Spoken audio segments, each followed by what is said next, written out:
الله الرحمن الرحیم قوله والصلاة نشارح اوس معنا د صلات ذکر کوي وهي بمعنى الدعاء ادا په معنا د دعا سره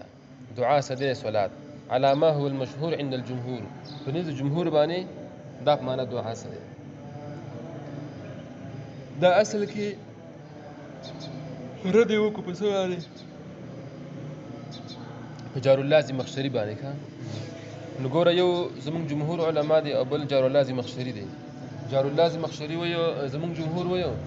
چې صلات خپل معنا لغوي چې هغه دعا ده هغه څه ده دعا ده او به دا صلات چې دی پیش اهل شرع نقل کو ارکان مخصوصه وته ارکان مخصوصه چې هغه مونږ دي نو مناسبت یې ګوره څه دی نو مونږ ته دا صلات ولې ویل کېږي وایي ځکه دا هم مشتمل په دعا باندې کنه باندې کې دعا هم راځي پیشوي خدا د قبيله احتمال لكل په جزء باندې مانځه کې خواص دعا نه ده پیش نور قراتم بکی مطلب تسبیحات هم بکی د الله پاک بړی او تقدیس هم بکی خلک مطلب دعا هم بکی نو ځکه مونږ ته څه ویل کېږي چې دا مشتمل په دعا باندې او صلات منسره دعا ده نو ځکه مونږ ته صلات ویل کېږي مونږ ته صلات ویل کېږي او جار اللازم مخشري وي بيدبا پیشوي چې اصل کې د صلات معنا تحریک الصلوین اورا پوری تحریک الصلوین کناټي خوځول پیش بيدبا نو په د نو وی دغه د نمون ته منځول ویل کېږي نمون ته صلات ویل کېږي نو دی وایو چې مانځه کې هم کناټي خوځي مانځه کې هم څونه بيدبا خبره مشارح و چې نه وهي معنی دعای دا اصل کې معنی د دعا سره دي اے طلب الرحمت طلب د رحمت طلب د څه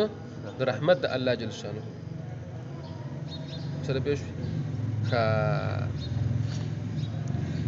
واذا اسند لله تعالى يجرد عن معنى الطلب ويراد به الرحمه مجازا اوس ګوره صلات به چې دې کنه څور مناګانې راځي چې کله منسوب شي الله پاک ته مراد ته نه رحمتي او چې کله الله منسوب بندگان ته مراد ته دعای او چې کله منسوب شي وحوش ته بیت تسبیح او تهلیلی او چې کله منسوب شي فرشتو علیه السلام ته بیت مراد استغفاری ٹھیک شو دلته ګوره چې هر کله الله پاک نسج الله پاک ته مسند شي بیت صرف رحمت مراد دی مجازن څه مراد دی امانه طلب چې کومه ده کنه ځکه الله په طرف نه منزه دی کنه پېښوي نو بیت صرف رحمت مراد دی مجازن څه مراد دی رحمت دی مراد دی بیغه رحمت کې اعتراض دا وردی ګوره چې رحمت خو لکه رقه القلب ته نو د رحمت خپل معنی نه مراده ذکر رحمت لکه رقه القلب ته پېښوي او رقه القلب فرع د قلب ده رقه القلب فرع د قلب ده او الله پاک د قلب منزه دی چې قلب منزه دی رقه القلب سره منزه دی دلته ګوره غایا پېښوي هغه غایا د رحمت مراد چې هغه سره احسان دی سره احسان پېښوي احسان سره پېښوي کنه شي نو مراد د غایا د رحمت د شری غایا د رحمت د چې هغه سره احسان نو ځکه وي ګوره والصلاه وهي بمعنى الدعاء دا معنی دعا سره علامه على طلب الرحمه طلب الرحمت واذا اسند الى الله تعالى او چې کله اسناد او نسبت وشي الله تعالی ته یجرد نو به تجرد کیږي عن معنى طلب د معنی د طلبنا لکه ذات به دین در کیږي یراد به الرحمه مجازا او د مراد کیږي سره رحمت مجازا وسله پېښوي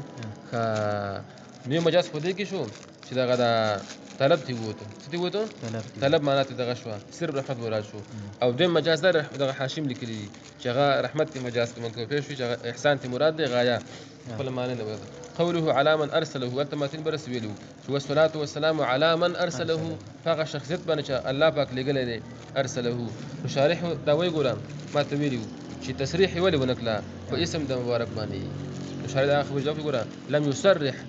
لم يصرح تصريح ونكلا ماتن عليه الرحمن باسمه عليه السلام فاسم عالمي د نبی سم بارک پوری مسله پېښ کنه شي دا ولی تعظیما واجلالا د وجه سره تعظیم او د اجلالنا تعظیما منسوب دی پېښ مفعول له د لپاره څه لم يصرح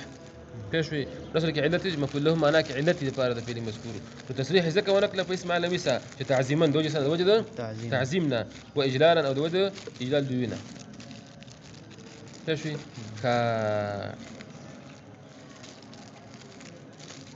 ځکه ماته وکړي ځکه نه کېدو ماته وکړه لأن په الکنایه ځکه په کنایه کې من شخصین د یو شخص نه چې کس نه کنایه ذکر کوي کنایه ذکر کوي پېښې دا من التعظیمي دې کې تعظیم شته چې ليس په ذکر عالمه صریحا پېښوي چې د په ذکر عالمي کې پېښ په عالمینو کې صراحتا نقشن دغه نه په ضرورت خامخا به دغه خبره ده مسله پېښوي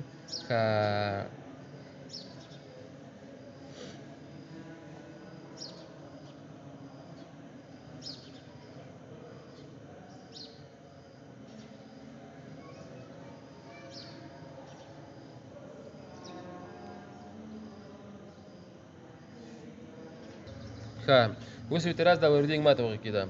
چې د الله جل شانه عظمت خو چې دی پېښوي دا فوق عظمت الرسول دی وجلاله دا نبی اسمه د عظمت نسره جلال نبی دی نو ته الله پاک په نوم کې تصریح ولې وکړه چې الحمد لله الذي هدانا وسره پېښ کنه شو نو جواب دار ګوره چې دا اصل کې نکات بدل وقوع دي نکات بدل وقوع نکته ویل کېږي بس لیکي یو ادنا توجیه پکار ده بس ګوره پېښوي نو لنډه دا ده چې ماتینو الله په جل شانه نوم ذکر کړی دی عالمین ورته خو ځان نکته ویل نه دي پکار پېښوي اول ته نبی صلی الله علیه وسلم نوم ذکر کړی دا نقطه کې شو بل وتنبيها بل اشاره کوي خبر ته ماته وکړه چې دا ارسله د ارسال نه دی کنه پېښوي نو دا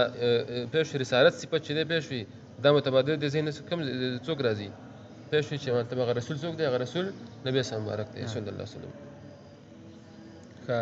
به اعتراض وردیږي چې ټول صفاتو کې دا پېښوي د رسالت صفت ولې غوړه کړه رسالت نو ځکه غوړه کړه و ځکه دا مستلزم دی نور باقي ټول صفاتونه ده نور باقي ټول صفاتونه ده او وتنبيها على انه بالشعر ذي خبرت على انه فيما ذكرنا المصنف بلغه چې کوم ذکر مصنف بما انه ذكرنا الوصف هغه څه چې ذکر کوماتین وصفنا بمرتبه دارس مرتبه کې دی چې لا يتبادر الذهن پېښ زر ذهن ته لا يتبادر الذهن منه چې زر ذهن نزيد دینه الا الیه مگر دې وصف ته چې وصف ته کوم وصف دی الا الیه مگر نبی سمارکته چې وصف رسالت وکنه چې دا کلمه مطلق ذکر شنو به څوک مرادي نبی سمارکته مرادي صلی الله علیه وسلم ځکه مطلق شته ما ته وکړه ځکه چې شکل ذکر شي مطلق د اصول قاعده ده ځکه چې کله شی ذکر شي مطلق رجع فرد کامل ته کیږي او فرد کامل د رسالت کوم رسالت دی غیر رسالت د ان حضرت صلی الله علیه وسلم نو زر ذهن نو تبادر ذهن نه کوي منه دی وصفنا الا الیه مگر د مبارک ته ځکه چې مطلق منصرف کیږي پېښ فرد کامل ته پېښ د خپل افراد واختار من بين صفات هذه واختار او غرقمات دا به جواب سوال مقدر دی کنه دا صفت ولې خاص کنه نور صفاتونه هم ډیرو کنه نو ګوروي ماتن چې واختار غرق مصنف من بين صفاتو کې هذه صفته سو هذه يعني هذه رسالته هذه صفات دا صفت چې غسره غیر رسالت دی ولې لکونه هذا جواب شو لکونها مستلزمه ذکر دا رسالت مستلزم دی لسائر صفات الكمال دی باقي نور ټولو صفات کماليه ولا نور باقي ټولو صفات کماليه ولا ذکر ما تقوله لأن الكمال البشرية ذكر كمال البشرية يتم برسالته أتمك برسالة مع ما فيه من التصريح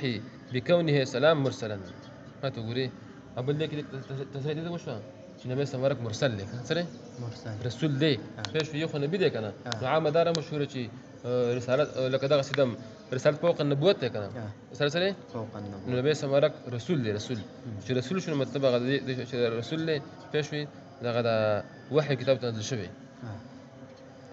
مع ما فيه من التصريح استرجي ذيك تصريح ده بكونه عليه السلام بكدور النبي صلى الله عليه وسلم مرسل سري